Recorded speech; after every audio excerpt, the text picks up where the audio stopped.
आज आपण जाणून घेऊ टरबूज आणि खरबूज पिकातील विद्राव्य खताचं नियोजन किती घ्यायचं, कधी घ्यायचं. तर हा व्हिडिओ फक्त तुमच्यासाठी व्हिडिओ फक्त शेवटपर्यंत बघा. नमस्कार शेतकरी मित्रांनो, मी आपला कृषी मित्र लोकेश पाटील. आज आपण जाणून घेऊ टरबूज आणि खरबूज पिकातील विद्राव्य खतांचं नियोजन. तर विद्राव्य खतांचं नियोजन करताना तुम्ही शेंडा अवस्थेत 114411 ही जेटॉल कंपनीची उत्कृष्ट दर्जाची ग्रेड वापरू शकतात. ती तुमचं चांगल्या पद्धतीने शेंडा व फुटवा काढण्याचं काम करते. नंतर वेलीची ताकद वाढवते. नंतर तुमची झाडाची रोगप्रतिकारशक्ती वाढवते. हे तुम्ही 5 ते 20 दिवसाच्या दरम्यान 5 ते 6 वेळेस 3 किलोप्रमाणे वापरू शकतात. नंतर तुम्ही त्यातच मॅग्नेशियम सल्फेट हे वापरू शकता 500 ग्राम प्रति एकरी.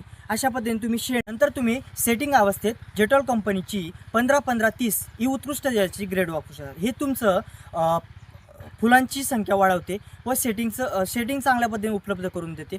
फुलांचं रूपांतर फळात चांगल्या पद्धतीने करून देते. हे तुम्ही 21 ते 35 दिवसाच्या दरम्यान 5 ते 6 वेळेस 3 किलोप्रमाणे एकरी वापरू शकतात. नंतर तुम्ही त्यातच मॅग्नेशियम सल्फेट हे वापरू शकतात 500 ग्राम.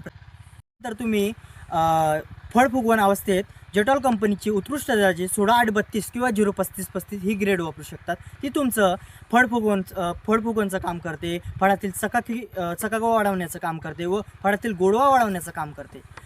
ही तुम्ही 35 ते 55 दिवसाच्या दरम्यान 5 ते 6 वेळेस 3 किलो प्रति एकरी वापरू शकतात. नंतर तुम्ही त्यातच पोटॅशियम सोनाईट ही 500 ग्राम प्रति एकरी वापरू शकता.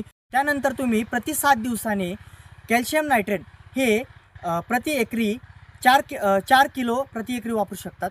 त्यातच तुम्ही 1 किलोप्रमाणे बोरान हे वापरू शकता. अशा पद्धतीने तुम्ही विद्राव्य खतांचं नियोजन करू शकता आणि तुमच्या उत्पन्नात भरघोस पद्धतीने वाढ करू शकतात. धन्यवाद शेतकरी मित्रांनो. तुम्हाला व्हिडिओ कसा वाटला आणि व्हिडिओतील माहिती कशी वाटली तुम्ही कमेंटमध्ये सांगा. व्हिडिओ चांगला वाटला असेल आणि व्हिडिओतील माहिती चांगली वाटलेली असेल तुम्ही टरबूज आणि खरबूज पिकातील शेतकऱ्यांना तुम्ही ही माहिती पोहोचवा आणि शेअर करा. धन्यवाद शेतकरी मित्रांनो.